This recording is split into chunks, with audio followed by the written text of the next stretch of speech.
Saudi যুবরাজ মোহাম্মদ বিন সালমানের বাবা ক্ষমতায় বসার পর থেকেই আস্তে আস্তে তিনি আলোচনায় আসা শুরু করেন। আর এখন ক্রাউন প্রিন্স ঘোষণার পর সিংহাসনের এক ধাপ পেছনে রয়েছেন বিন সালমান। ৩১ বছর বয়সী মোহাম্মদ বিন সালমান খুব দ্রুতই রাজনীতিতে জায়গা করে নিয়েছেন। রাষ্ট্রীয় বিভিন্ন গুরুত্বপূর্ণ স্থানগুলো তার নিয়ন্ত্রণে। সৌদি আরবের ভবিষ্যৎ বাদশাহ সম্পর্কে যে বিষয়গুলো জানা প্রয়োজন। প্রতিরক্ষা খাতে তার অবদান।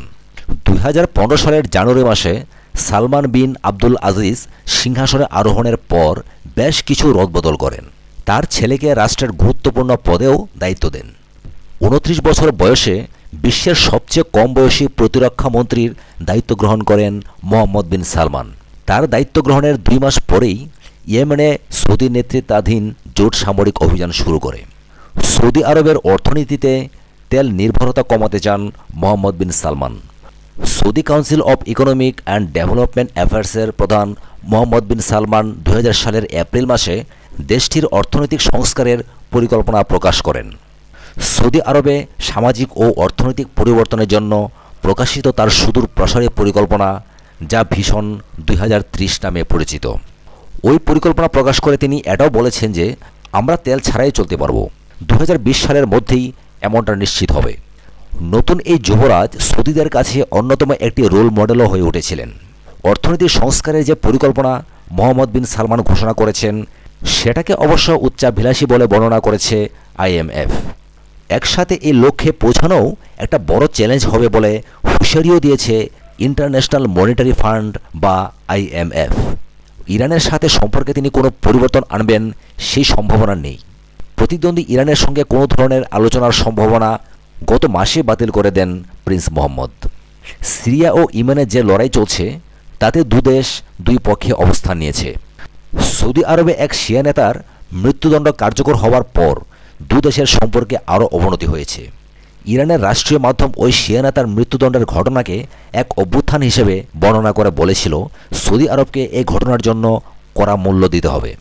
সৌদি আরবের ভবিষ্যৎ বাদশাহ সম্পর্কে যা জানা যাচ্ছে, মার্চ মাসে যুক্তরাষ্ট্র সফরে প্রেসিডেন্ট ডোনাল্ড ট্রাম্পের সঙ্গেও সাক্ষাৎ করেন মোহাম্মদ বিন সালমান। রাজ পরিবারের ক্ষমতা আরও বেশি দৃঢ় করেছেন মোহাম্মদ বিন সালমান। তার বাবা বাদশাহ সালমান বিন আব্দুল আজিজ আল সৌদ সিংহাসনে বসার আগে থেকেই ছেলের সঙ্গে তার সম্পর্ক যথেষ্ট ঘনিষ্ঠ ছিল। ২০০৯ সালে তার বাবার বিশেষ উপদেষ্টা হিসেবে নিয়োগ পান মোহাম্মদ বিন সালমান। সেই সময় রিয়াদের গভর্নর হিসেবে দায়িত্ব পালন করছিলেন বাদশাহ সালমান বিন আব্দুল আজিজ আল সৌদ। ২০১৫ সালের জানুয়ারিতে ক্ষমতায় এসে বাদশাহ সালমান তার ছেলেকে প্রতিরক্ষা মন্ত্রীর দায়িত্ব দেন এবং ভাতিজা মোহাম্মদ বিন নায়েফকে ডেপুটি ক্রাউন প্রিন্স ঘোষণা করেন। ডেপুটি ক্রাউন প্রিন্স হলেও মোহাম্মদ বিন সালমান সৌদি আরবের তেল নীতি বাস্তবায়ন ও ব্যবসা পরিকল্পনা প্রণয়নে গুরুত্বপূর্ণ ভূমিকা রেখে আসছিলেন। পাশাপাশি বিশ্বের অন্যতম শীর্ষ অস্ত্র আমদানিকারক এই দেশের বিপুল প্রতিরক্ষা বাজেটও ছিল তার নিয়ন্ত্রণে। মোহাম্মদ বিন সালমান সৌদি আরবের সামাজিক ও অর্থনৈতিক পরিবর্তনের জন্য তার সুদূর প্রসারী পরিকল্পনা প্রকাশ করেছেন, যা ভিশন ২০৩০ নামে পরিচিত। তিনি রাজ পরিবারের সদস্য। মোহাম্মদ বিন সালমানের জন্ম ১৯৮৫ সালের ৩১ আগস্ট। বাদশাহ সালমান বিন আব্দুল আজিজ আল সৌদের তৃতীয় স্ত্রী ফাহাদা বিনতে ফালা বিন সুলতানের সন্তান মোহাম্মদ বিন সালমান। সৌদি রাজ পরিবারের বেশিরভাগের মতোই তিনি সৌদি আরবেই তার পড়ালেখা শেষ করেছেন। কিং সৌদ ইউনিভার্সিটি থেকে আইন বিষয়ে পড়ালেখা শেষ করে রাষ্ট্রীয় বিভিন্ন সংস্থায় কাজ করেছেন বিন সালমান। তার একজন স্ত্রী রয়েছেন। 2 কন্যা ও 2 পুত্রের জনক সৌদি আরবের নতুন যুবরাজ মোহাম্মদ বিন সালমান। সাথে থাকার জন্য অসংখ্য ধন্যবাদ। পরবর্তী এক্সক্লুসিভ সংবাদের জন্য আমাদের চ্যানেলটিকে সাবস্ক্রাইব করবেন এই আশা রাখি। ধন্যবাদ।